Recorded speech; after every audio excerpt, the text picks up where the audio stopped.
So an important aspect of Ayurveda is dinacharya, which is daily routine.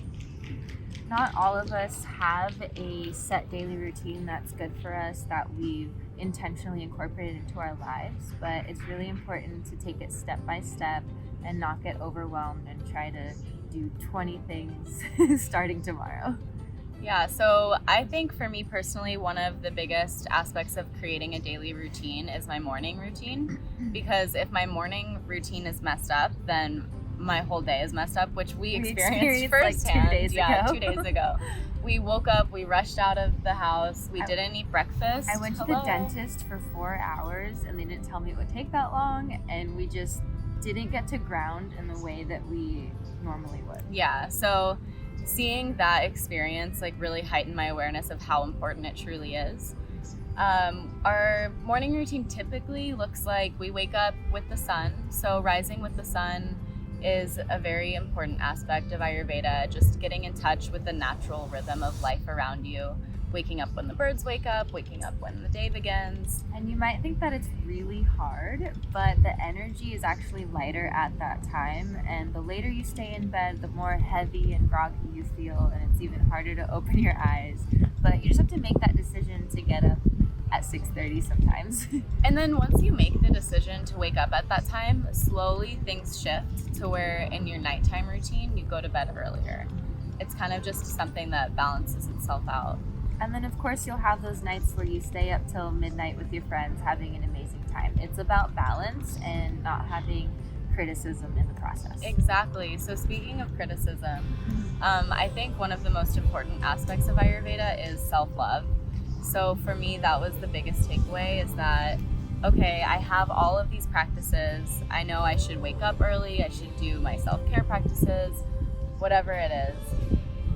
If I don't do those, it's not like I have to punish myself or like I'm, feel less than because you're not living up to your highest potential. Exactly. It's about human. Yeah, and like loving yourself and having compassion for yourself and understanding that life is crazy and there's always going to be fluctuations, and having the consistent routine really helps you in times of chaos. Like, if I knew that you wanted to do this perfect morning routine but you weren't able to, I wouldn't be like judging you for it, so I shouldn't judge myself for that either. Exactly, yeah.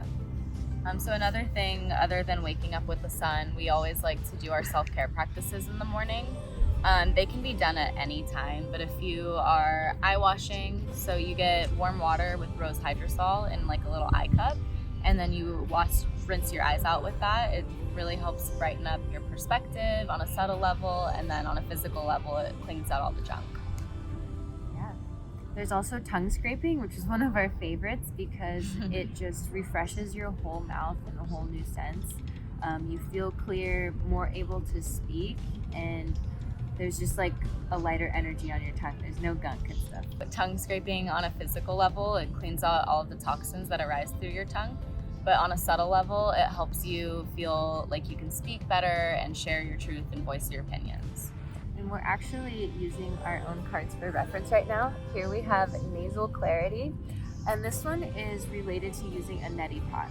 So probably done this, maybe not, but you put boiled water into the neti pot with salt, let it cool down to like a good temperature that you can touch, and you flush out your sinuses side by side and then reverse with the water like this. And so physically it helps with allergies, it helps with congestion, sinuses, and then subtly it just provides clarity through your whole mental space. Clears brain fog. Yeah, it's also so through the nose we do practices of pranayama. So making sure there's a clear flow for your air really impacts all the energy channels within your body.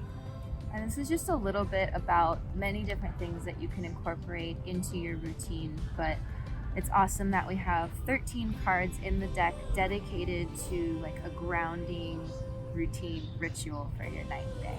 Yeah. So that's just a little bit of what you can learn. Thanks for joining. Okay, Brian.